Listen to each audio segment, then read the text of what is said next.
The Henry U.S. Survival Rifle originally was designed by Eugene Stoner in the late 1950s. There were a couple of rifles that predated this. The AR-5 Survival Rifle, which was adopted as the MA-1 by the U.S. Air Force, which was a 22 Hornet rifle that was in the same style as the AR-7.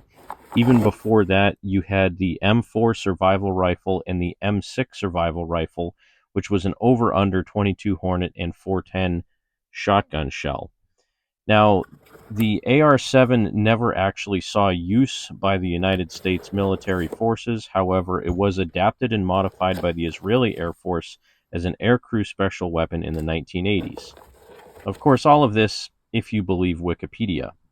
Looking back on the history of the AR-7 rifle, or the U.S. Survival Rifle, it was made by the Armalite Rifle Company from 1959 to 1973.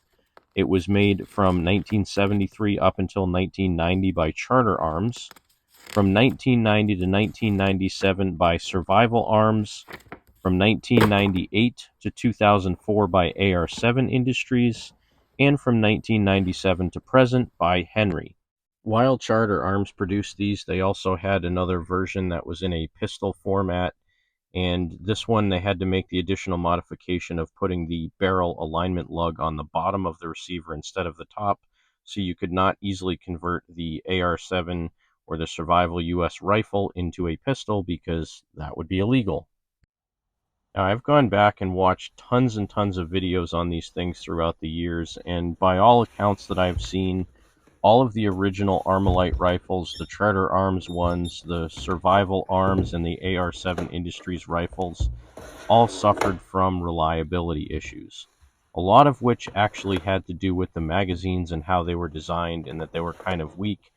However, Henry seems to have mitigated almost all of those issues with some improvements to their magazines, and in general, Henry tends to have a pretty good track record for these particular firearms.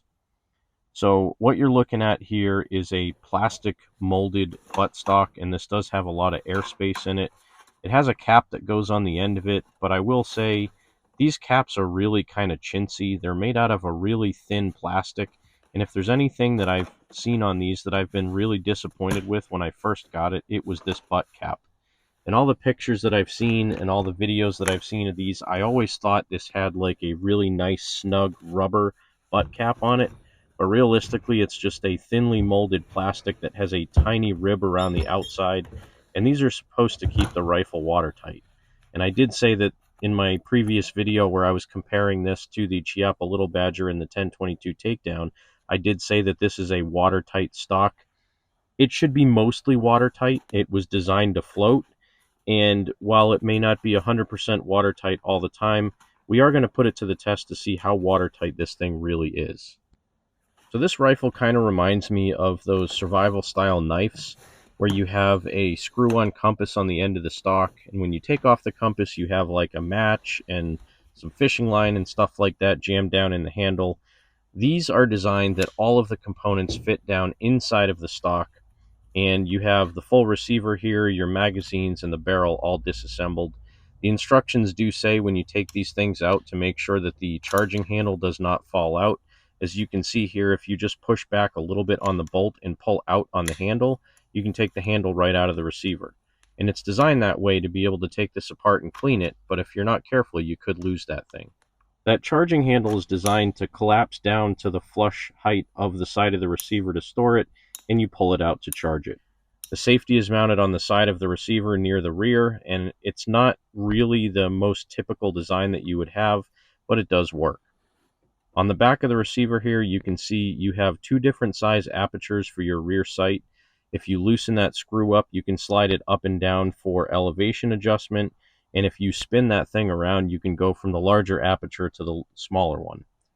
On the top of the receiver, you do have somewhat of a rail. I'm not sure if that's a 3/8 dovetail or not, or if it's a Weaver or Picatinny. It's not a Picatinny rail, but it does have somewhat of a rail. I don't know if anything clamps on that. I will have to mess around with it.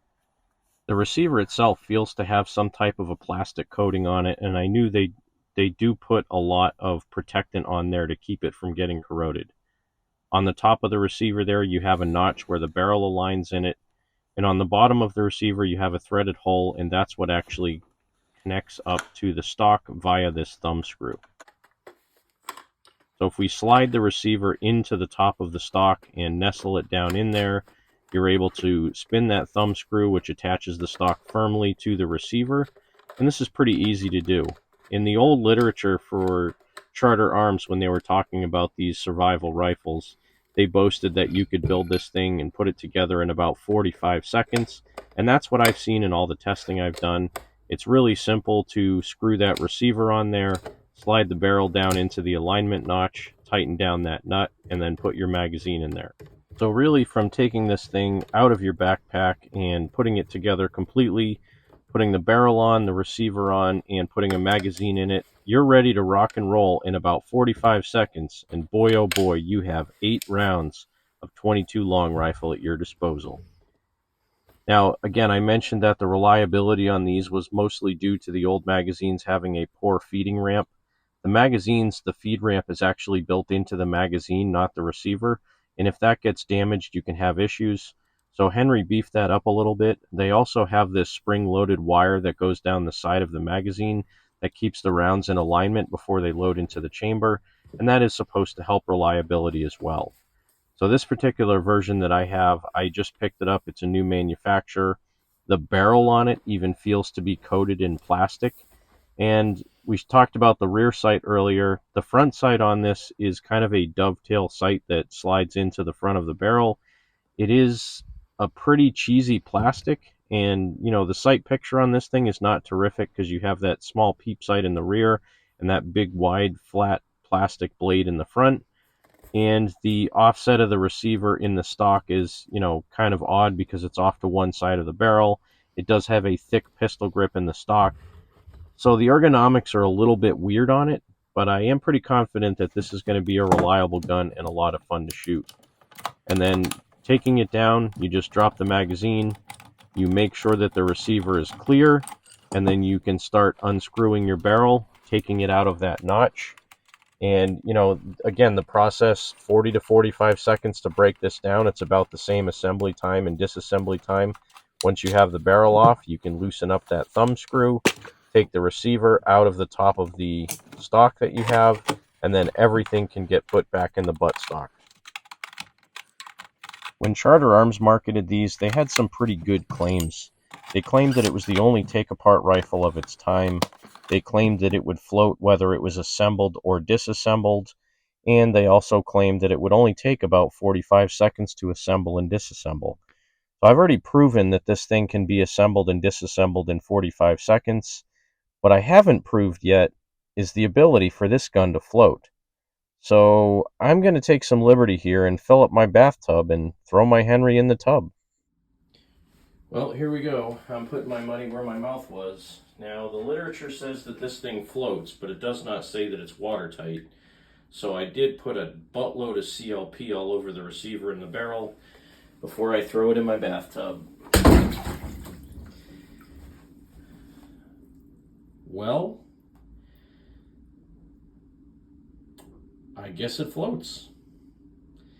I don't know how long it'll float, but it's not touching the floor of the bathtub.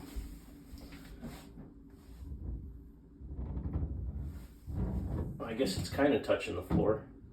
Well, that bubble coming out, that tells me that it's absolutely not watertight, and this thing would not last too long underwater.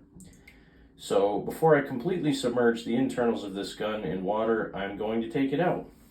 It does float for a little while, not for a long while. And I can't assemble it and throw it in a pool and test it because I'm not a baller, I don't have a pool, and even if I did, it's the winter, it would be frozen.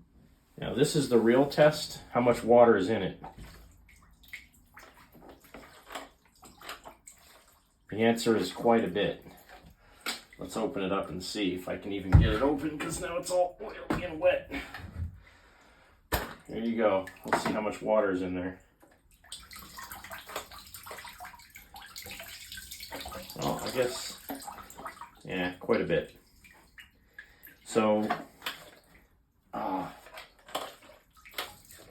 there's water stuck somewhere inside the stock on this thing. This stinks. This was a really bad idea. I mean, I did it for science. It does float for a little while, but it's definitely not watertight. Now I gotta let this thing drip dry. But I am glad I covered everything in CLP because my receiver's nice and lubed up. Oh yeah. Crap. Now there's water stuck somewhere in the receiver.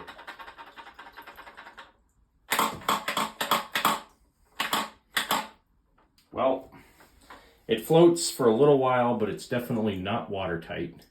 That answers that question.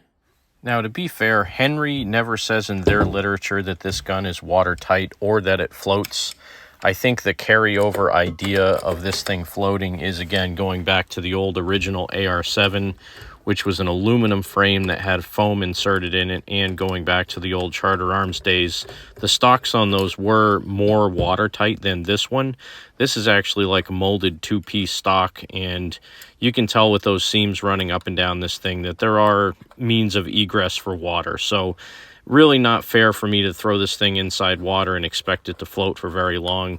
I may actually look for an old Charter Arms stock and see if they're any better than this one, but regardless, I really like this rifle. It's cool. It's compact. I love that everything stores inside the buttstock.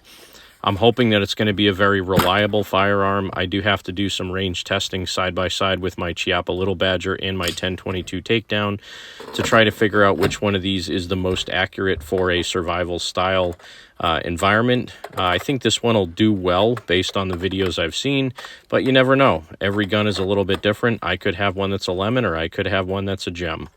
Thanks again for joining me for another edition of Cranky Gun Reviews.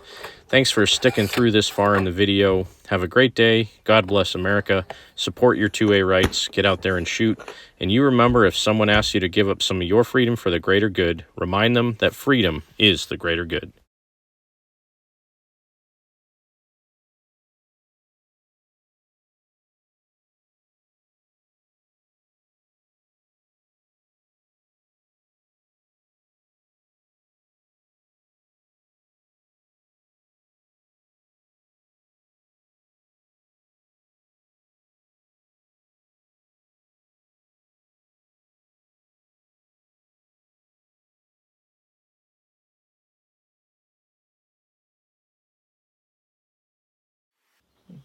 And now let's see how I can do with these.